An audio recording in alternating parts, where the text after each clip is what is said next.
Hey, this is Mike Gingerich with another Live with Mike. And the topic for today, actually going to be three topics, but we're going to all center them around some key areas of moving business processes forward, moving web business processes forward. And we're going to talk about three things. So those three things are web pages versus landing pages. What's the difference? When do you use which? Those kind of things. All right. Second thing is excellence, not perfection. How you can get stuck and hinder your business, hinder your web processes, hinder things from going forward by getting stuck in the middle of that one. And the third thing is the failure to keep things simple. So there's a problem with complexity versus simplicity. So we want to dive into those three things today. Okay. So for the first one, this is kind of geared towards the Digital Hill blog post for the week that just came out.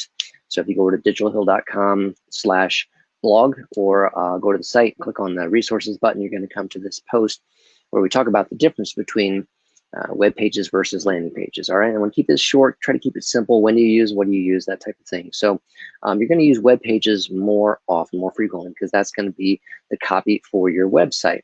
And so, you know, you're going to have web pages about your products, your services, your company. You're going to have blog posts. Those are web pages, right? And that's informational pages. Okay, so that's the key difference is that's for, you know, search engine optimization purposes and content purposes, information that helps someone understand your business, be attracted to your business, understand what you do.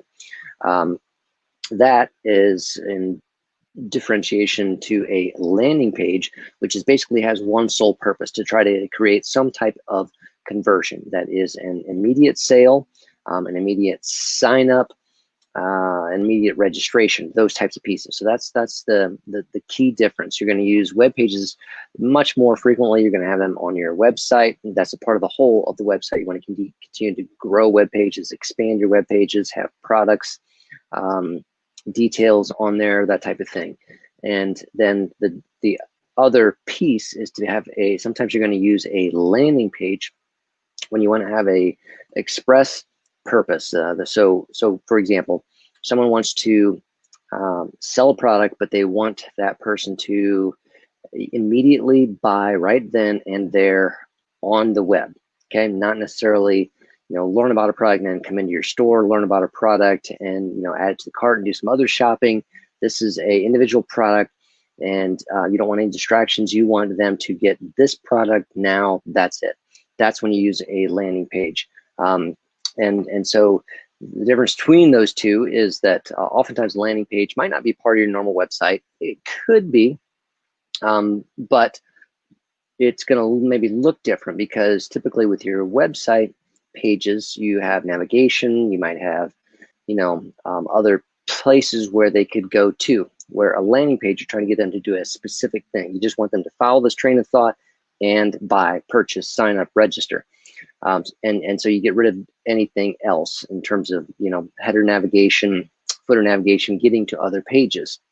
So oftentimes people put those on like a subdomain, you know, signup.digitalhill.com, that type of thing, and then they direct traffic there from social media, from paid ads, from other sources, and direct them to that page. And that page, the copy is different. It's not informational. It is informational, but it's with the informational purpose of getting them to, you know, take some type of action that you want them to take. So again, it's going to look different. It's not going to be, it's not going to have maybe the same layout as the other pages, but it's going to lead people through a process. It's going to have probably maybe multiple buttons on the page. You've seen those. So there's some of them that are long, and they kind of lead you through. You could buy here, you could buy down further, you could buy down further, that type of thing. It's all buying that product. So you do that when a landing page is often used when you have a specific campaign product, and again, you want them to take action right then. Maybe it's to sign up for a webinar, maybe it is to register for something, maybe it's to sign up for something, maybe it is to buy that product and download it right there and then. That's a good time to use a landing page. That's the difference between those two. It has an express intent purpose of engaging someone to buy sign up, register, take the action immediately versus just informing them. That's the difference between a web page and a landing page. All right. So that's number one that I wanted to cover today. And then the second thing is excellence, not perfection. And I get into this a lot as people are evaluating taking their websites live. We had websites that have been finished, but the client has not taken it live. It's, year one, even year two of a website being done, and they have not taken it live because they'll say, I need to go through the content yet, or we need to change something on this page.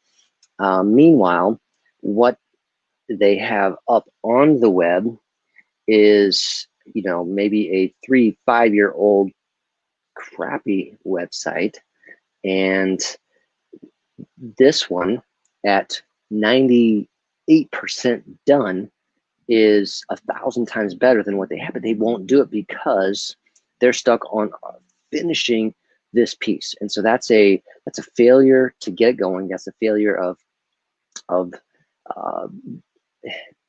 falling into the perfectionism trap versus a excellence trap. So not trap, but a good thing. So I see the two as having a different role. There is perfection, which doesn't move until it is absolutely perfect. And it's just going to take a longer amount of time, and many times it doesn't get done.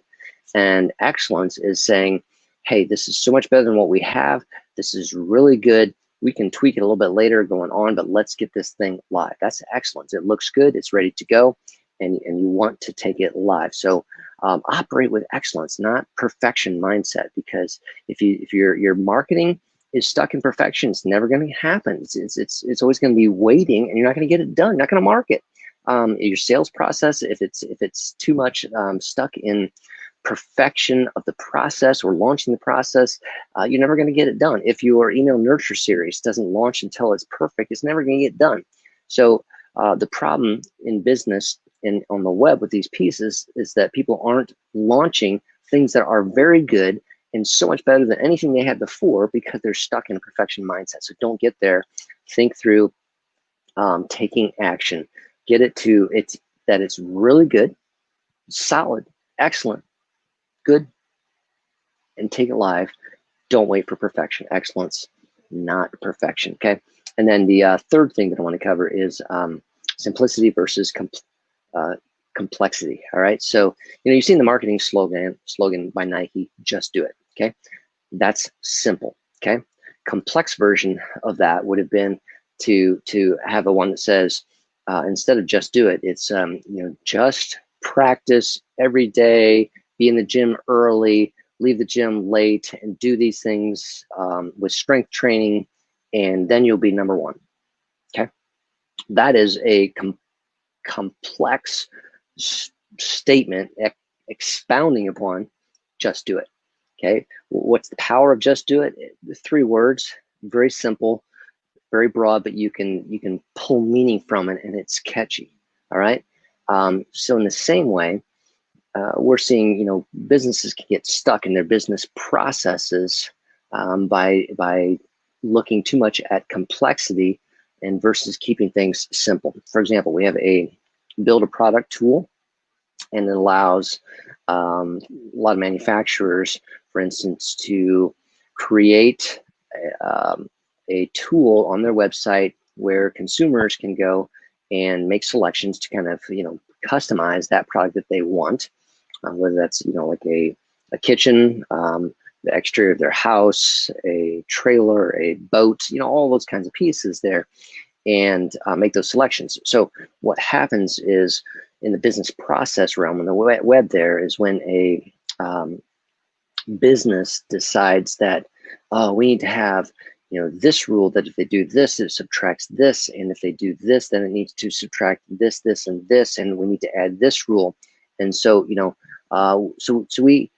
so you set up these rules, and an example is maybe a standard boat is red with white trim, right?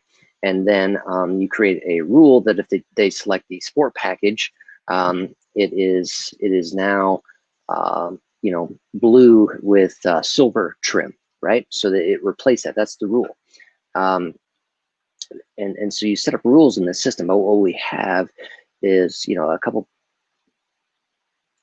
people using the tool, manufacturers, that have gone overboard. So if a average company maybe has 50, 60 rules that they apply for all their products, you know, if this, then this, if this, added, subtract this, those types of pieces, where this one has over 250 of those rules. And so what that does is it creates problems, all kinds of problems down the road, because they you know, want to come back and say, hey, well, we want to change this globally. It's like, well, you know, based on your rules, you need to touch, you know, all of those rules to be able to make that change. Then there's the other problem of, you know, if one person set these up and that person is sick or that person moves on to another role, then they come back and say, you know, how do you do this? It's like, well, you know, those are the rules you guys have set up. You need to read those rules. You need to learn those rules. Those are the rules that you've set up. Instead of 60, you have 250 plus. And so there is no simple way other than someone else learning all those rules. So the problem is complexity. Complexity is similar to the whole perfection mindset, where you think it's going to be better if you add these details to it. And what happens is you just fail to launch, and it makes it too difficult to manage, and people don't even understand the difference. They're not seeing that on the front end. They just want to operate, and what you would hold out for is perfect.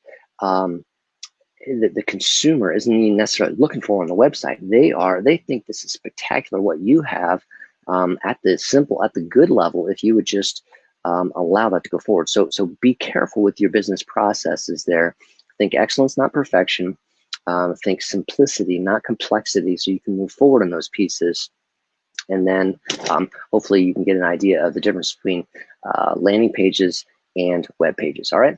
So those are the things that I wanted to cover today. This was Mike with another live with Mike. Take a look at your business, what you're doing, maybe in your marketing, maybe in your sales, maybe in your you know, your content, your website, your processes, and think through what you may need to rethink, simplify, launch, because it's good. It's just not perfect today. All right. That's Mike. Talk to you next time. See ya.